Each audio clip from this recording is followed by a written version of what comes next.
अब हमारा next question है, महजर की घोषणा किस मुगल शासक ने की थी? महजर की घोषणा किस मुगल शासक ने की थी? तो महजर की घोषणा अकबर ने की थी। किसने की थी? अकबर ने की थी। ये धार्मिक मामलों में सर्वोच्च अधिकारी से जुड़ा हुआ था। किससे जुड़ा था? धार्मिक मामलों से जुड़ा हुआ था, ऐसा समझ लो, ठीक है। फिर नेक्स्ट क्वेश्चन है, इबादत खाना की स्थापना किस वर्ष हुई थी? इबादत खाना की स्थापना किस वर्ष हुई थी? तो वो हुआ था 1575 में। कब हुआ था? 1575 में, ठीक है। मैं एक क्वेश्चन को 2 बार इसलिए रिपीट करी ताकि आपके दिमाग में बैठ जाए। मेरे साथ आप भी रिपीट करना क्वेश्चंस को, ठीक है। नेक्स्ट क्वेश्चन है, दिन्ने इलाही स्वीकार करने वाला पहला व्यक्ति कौन था? दिन्ने इलाही स्वीकार करने वाला पहला व्यक्ति कौन था? बीरबल था। और इसको कौन लेके आया था? अकबर लेके आया था, ठीक है। अकबर लेके आया था, समझ में आया। और इसको किसने स्वीकार किया था? बीरबल ने स्वीकार किया था।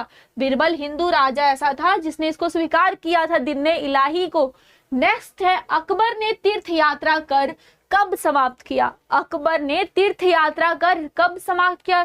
तीर्थ यात्रा क्या कर, पता ही होगा, नाम से ही लग रहा है। तीर्थ यात्रा मीन्स जो तीर्थ पे, जो तीर्थ कर जो होते हैं, वो यात्रा पे जो जाते थे उनके लिए जो कर लगता था, यानी कि जो तीर्थ यात्री पे जो कर लगते थे, जो वो टैक्स पे करते थे, वो कब समाप्त हुआ था? 1563 में समाप्त हुआ था। किसने किया था? अकबर ने समाप्त किया था। किसने किया था? अकबर ने समाप्त किया था, ठीक है। फिर नेक्स्ट क्वेश्चन देखो, अकबर के दरबार में 9 रत्नों की संख्या कितनी थी? 9 रत्न में से समझ में आ रहा है, 9 रत्न मीन्स 9 थी। कितनी थी? 9 थी, ठीक है। फिर देखो नेक्स्ट क्वेश्चन है, अकबर के दरबार में, चलो इसके भी नहीं हुआ। फिर मकतब खाना, क्या मैंने बोला? मकतब खाना की स्थापना किसने की थी? मकतब खाना की स्थापना अकबर ने की थी। किसने की थी? अकबर ने की थी। और मकतब खाना क्या था? इसमें संस्कृत ग्रंथों का फारसी में अनुवाद होता था। क्या होता था? संस्कृत ग्रंथों का फारसी में अनुवाद होता था मकतब खाना में, ठीक है। और इसकी स्थापना किसने की थी? अकबर ने की थी। नेक्स्ट देखो, निम्नलिखित में से किस संस्कृत ग्रंथ का फारसी अनुवाद रजमनामा, क्या मैंने बोला? रजमनामा एक ऐसे मान लो एक ग्रंथ है जिसको फारसी अनुवाद रजमनामा कहा जाता है। उसका ग्रंथ का नाम क्या है? महाभारत है। क्या है? महाभारत को फारसी अनुवाद किया गया है जिसको हम रजमनामा कहते हैं, ठीक है। नेक्स्ट क्वेश्चन है, अकबर के समय रामायण का फारसी अनुवाद किसने किया था? अकबर के समय रामायण का फारसी अनुवाद किसने किया था? अब्बुल फजल ने, बदायूनी ने, फैजी ने या टोडरमल ने? किसने किया था? तो अकबर के समय रामायण का फारसी अनुवाद बदायूनी ने किया था। किसने किया था? बदायूनी। अभी हमने पीछे पढ़ा कि संस्कृत ग्रंथ का फारसी अनुवाद रजमनामा कहलाता है। क्या कहलाता है? रजमनामा कहलाता है। और यहीं पे अकबर जो है, अकबर के टाइम में रामायण संस्कृत में था, उसको फारसी में अनुवाद किया किसने? बदायूनी ने, ठीक है। नेक्स्ट क्वेश्चन देख लो, जहांगीर ने किस सिख गुरु को मृत्यु दंड दिया? जहांगीर ने किस सिख गुरु को मृत्यु दंड दिया? सोचो सोचो। गुरु अर्जुन देव को, गुरु हरगोविंद को, गुरु तेग बहादुर को या गुरु गोविंद सिंह को? जल्दी बताओ। जहांगीर ने गुरु अर्जुन देव को दिया। किसको दिया? गुरु अर्जुन देव को मृत्यु दंड दिया, कुछ धार्मिक कारणों की वजह से, ठीक है। नेक्स्ट है, गुरु तेग बहादुर को मृत्यु दंड किस मुगल शासक ने दिया था? गुरु तेग बहादुर को मृत्यु दंड किस मुगल शासक ने दिया था? तो उसका नाम है औरंगजेब। अकबर ने तो नहीं दिया, जहांगीर ने नहीं दिया, शाहजहां ने भी नहीं दिया। किसने दिया? औरंगजेब ने दिया था। क्यों दिया था? क्योंकि जो गुरु तेग बहादुर जी थे वो औरंगजेब के धर्म को नहीं अपना रहे थे, वो इस्लाम धर्म को नहीं अपना रहे थे, इसीलिए औरंगजेब ने उनको मृत्यु दंड दे दिया, ठीक है।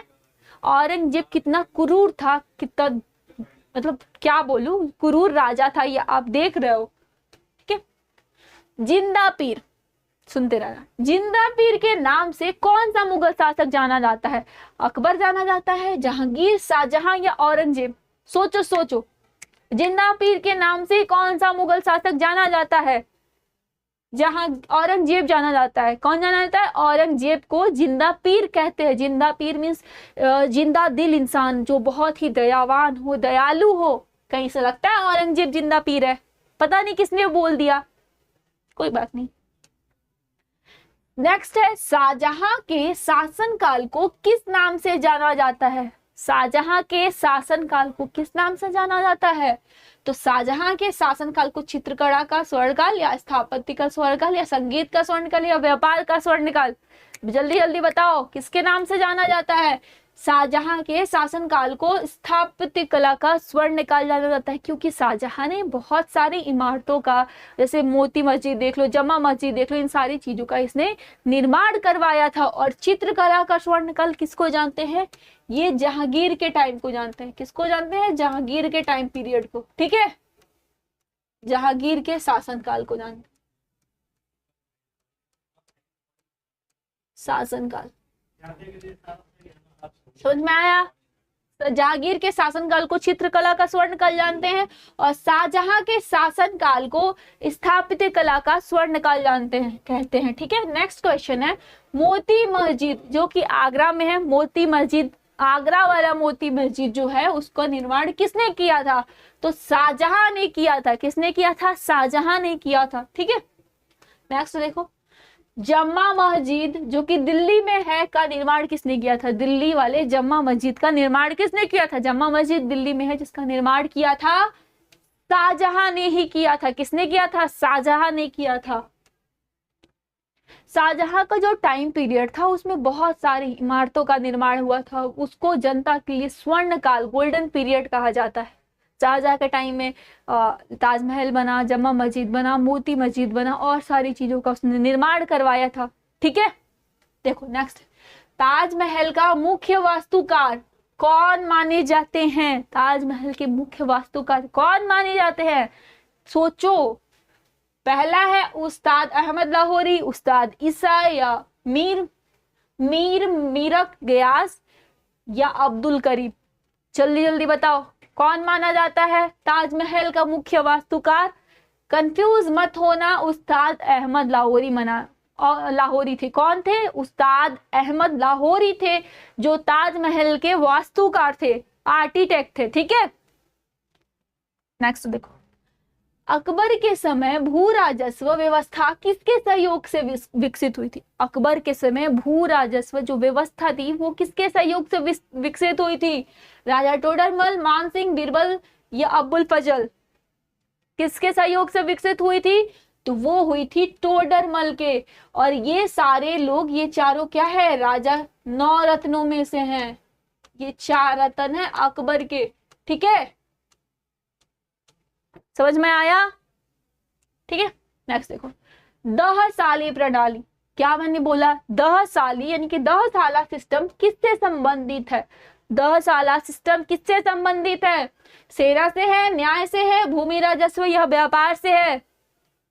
तो दहसाला प्रणाली जो है वो भूमि राजस्व से संबंधित है, ठीक है। लैंड रिफॉर्म है, लैंड से संबंधित है। दहसाला मीन्स होता है 10 साल।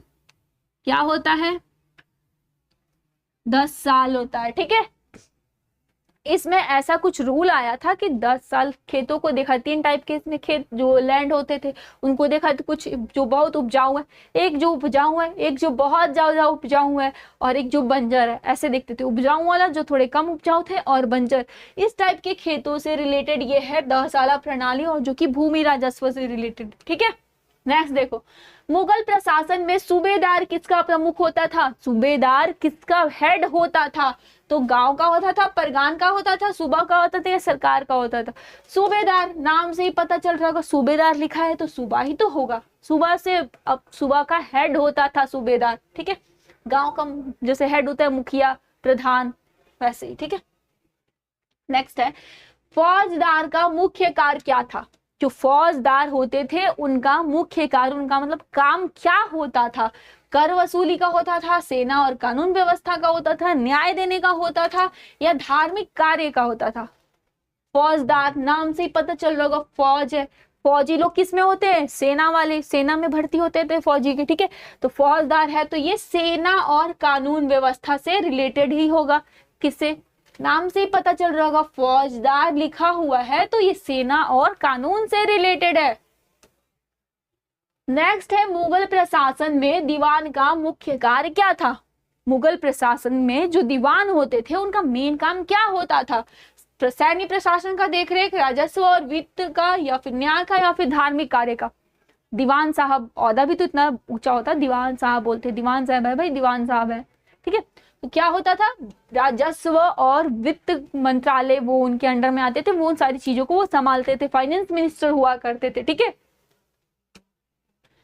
निम्नलिखित में से कौन सा मुगल शासक संगीत का संरक्षक नहीं था? संगीत का संरक्षक नहीं था, ठीक है। अकबर, जहांगीर, शाहजहां या औरंगजेब?